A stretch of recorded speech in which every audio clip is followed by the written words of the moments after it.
पति पत्नी और नौकरानी। शीतल और अभिमन्यु की शादी को 5 साल हो गए थे, लेकिन अभी तक उनका कोई बच्चा नहीं हुआ। इसकी वजह से शीतल और अभिमन्यु परेशान रहते थे, लेकिन उन दोनों से ज्यादा परेशान थी शीतल की सास, यानी अभिमन्यु की मम्मी। डॉक्टर मैडम, जरा ठीक से चेक करके बताइए ना। कई बड़े बड़े डॉक्टर को दिखाया है, लेकिन मेरी बहू माँ ही नहीं बन पाती। मैंने शीतल को बहुत अच्छे से चेकअप किया है। देखिए, बात यह है कि शीतल के अंदर माँ बनने की कैपेसिटी नहीं है। ये आप क्या कह रही हैं डॉक्टर साहब? कोई तो इलाज होगा ना, कोई दवाई दे दीजिए। देखिए, कुछ प्रॉब्लम ऐसी होती है जिनका कोई ट्रीटमेंट नहीं होता। आई एम सॉरी टू से, लेकिन शीतल कभी माँ नहीं बन सकती, क्योंकि उसके यूट्रस में अंदर से ही कुछ प्रॉब्लम है। घर आने के बाद क्या हुआ माँ? कहाँ लेकर गई थी आप शीतल को? अरे कहाँ लेकर जाती, डॉक्टर मैडम के पास ले गई थी, लेकिन तेरी बीवी तो कभी माँ बन ही नहीं सकती। मम्मी जी, इसमें मेरी क्या गलती? अगर अंदर से कोई प्रॉब्लम है तो उसमें मैं भी कुछ नहीं कर सकती। जानती हूँ, ये बात डॉक्टर के मुंह से सुन चुकी हूँ। अब दोबारा मेरे सामने इस बात का गाना मत गा। अरे माँ, परेशान होने की जरूरत नहीं है, हम सोचते हैं ना कुछ। क्या सोचेगा तू?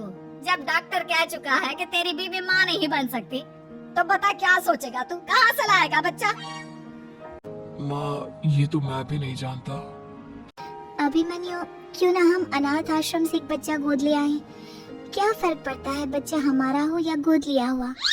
हाँ, ये बड़ी बातें बनाने वाली। क्या फर्क पड़ता है? अरे क्यों फर्क नहीं पड़ता? मुझे इस वंश को आगे बढ़ाने के लिए मेरे बेटे का खून चाहिए, किसी दूसरे का नहीं। लेकिन माँ, आप जानती हैं कि ये अब पॉसिबल नहीं है। मैं कुछ नहीं जानती। मैं किसी पराये की औलाद को इस घर में अपना पोता या पोती बन के बढ़ता हुआ नहीं देख सकती। मेरा वंश मेरे बेटे के खून से ही आगे बढ़ेगा। लेकिन मम्मी जी, ऐसा कैसे हो पाएगा? आप अच्छी तरह जानती है ना, मेरा और अभिमन्यु का बच्चा नहीं हो सकता। तो मैं अपने बेटे की दूसरी शादी करवाऊंगी और अपनी दूसरी बीवी से ये मुझे बच्चा पैदा करके देगा। ये आप क्या कह रही हैं माँ? मैं किसी और से शादी नहीं करने वाला। मेरे रहते हुए आप अभिमन्यु की शादी किसी और से करवाएंगी? मम्मी जी, आप ऐसा कैसे कर सकती हैं? तू बस देखती जा बहू, मैं ऐसा कैसे कर सकती हूँ। कुछ दिनों के बाद, अभिमन्यु, मैंने तेरे लिए लड़की ढूंढ ली है। माँ, मैं आपको कितनी बार समझाऊं, मुझे किसी से शादी नहीं करनी है। पहले मेरी बात सुन। ये जो चमेली है ना, हमारे घर में काम करने आती है, वो तुझसे शादी करने के लिए तैयार है। मम्मी जी, आप अभिमन्यु की शादी एक नौकरानी के साथ करवाएंगी? वो इसलिए क्योंकि चमेली दिखने में बहुत खूबसूरत है, बच्चा भी सुंदर ही होगा। मम्मी जी, लेकिन एक बच्चे के लिए अपने बेटे की शादी नौकरानी के साथ करवाना, क्या ये सही है? अगर अभिमन्यु ने शादी नहीं की ना, तो मैं अपनी जान दे दूंगी। अब देख लो, अगर तुम्हें अपनी माँ की जान प्यारी है तो तुम्हें इस नौकरानी के साथ शादी करनी ही होगी। इस तरह जान की देवी अपने बेटे अभिमन्यु की शादी नौकरानी चमेली के साथ करवा देती है। कुछ दिनों के बाद, नौकरानी से मालकिन बनके तो मजा आ गया। अब तो मैं इस घर की मालकिन हूँ। देखो, अपने आप को ज्यादा मालकिन समझने की कोशिश मत करो। एक बार तुम्हारा और अभिमन्यु का बच्चा इस दुनिया में आ जाए, उसके बाद तुम इस घर से हमेशा के लिए चली जाना। अरे जाओ जाओ, किसी और के आगे बातें बनाना। एक बच्चा तो पैदा नहीं कर सकी। बढ़िया आई, जाओ जाकर मेरे लिए कॉफी बना कर लाओ। नौकरानी मैं हूँ या तुम? मम्मी जी, देखिए ना शीतल मुझसे किस तरह से बात कर रही है। शीतल, तुम्हें पता है ना चमेली प्रेग्नेंट है, मेरे बेटे के बच्चे की माँ बनने वाली है। वो जैसा कहती है वैसा करो। लेकिन मम्मी जी, वो मुझे नौकरों की तरह ट्रीट कर रही है। अरे तो करेगी ना, वैसे भी बहू तुम हो किस काम की? एक बच्चा तो पैदा नहीं कर सकती। जाओ अब घर के सारे काम करो और चमेली को आराम करने दो। थैंक यू मम्मी जी, भगवान आपका भला करे। आप नहीं होती तो मैं नौकरानी से महारानी कैसे बनती? देखो, तुम्हें जो चाहिए सब मिलेगा। खूब खाओ पियो, मजे की जिंदगी जियो, लेकिन बस मुझे एक बच्चा पैदा करके दे दो। कुछ दिनों के बाद, मम्मी, बच्चे के लिए आपने मेरी शादी चमेली के साथ करवा तो दी, लेकिन दिन और रात का चैन मिट गया है। सारा दिन शीतल और चमेली की बहस चलती रहती है। अब शीतल को इस घर में रखने से क्या होगा? मैं तो कहती हूँ उसे घर से निकाल दो, है भी किस काम की।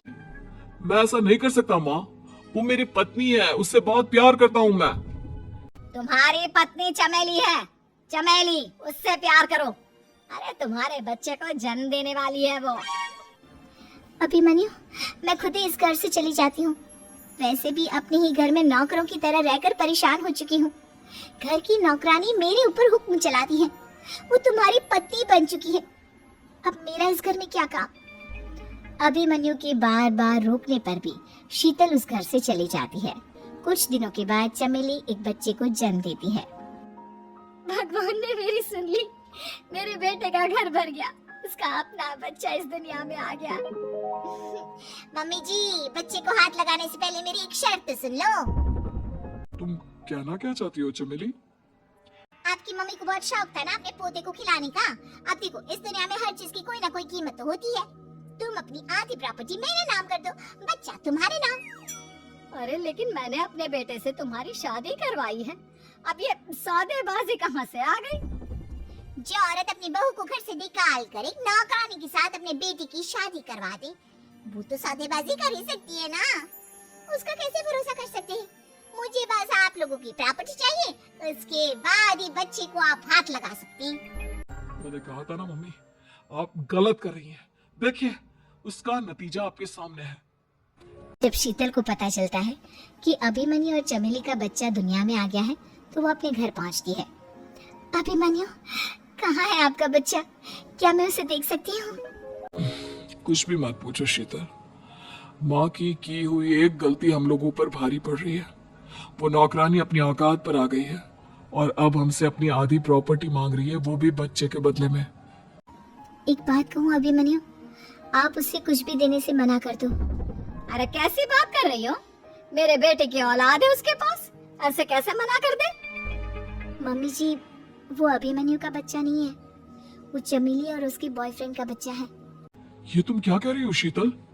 ये देखिए वीडियो, चमेली और उसका बॉयफ्रेंड आपस में बातें कर रहे हैं कि उन दोनों ने मिलकर आपको बेवकूफ बनाया है और अब इस बच्चे के बदले आपसे प्रॉपर्टी भी हड़प लेंगे। हे भगवान, ये मुझसे क्या हो गया? ना तो बच्चा मिला और अपने बेटे की नौकरानी के साथ शादी करवा दी सो अलग। अब क्या होगा?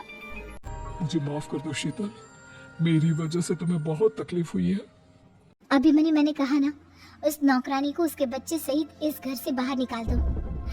लगता है मेरे अभिमन्यु का बाप बनने का सपना अधूरा ही रह जाएगा। अभिमन्यु, अपनी मम्मी से कहो कि परेशान ना हो। आपको याद है एक बार हम एक IVF सेंटर गए थे, मैंने फिर से वहां जाकर बात की थी और आपको पता है इस बार मैं प्रेग्नेंट हूँ, क्योंकि हमने वहां पर प्रोसीजर करवाया था जिसकी वजह से मैं प्रेग्नेंट हो गई थी। और इस बात का पता मुझे बस कुछ महीने पहले ही लगा है। हमारा बच्चा इस दुनिया में आने वाला है अभिमन्यु। मुझे माफ कर दो शीतल बहू, मुझसे बहुत बड़ी गलती हो गई। कोई बात नहीं माँ, लेकिन अब हमें उस धोखेबाज नौकरानी को इस घर से बाहर निकालना है और इस घर की मालकिन को वापस घर लाना है, वो भी अपने बच्चे के साथ।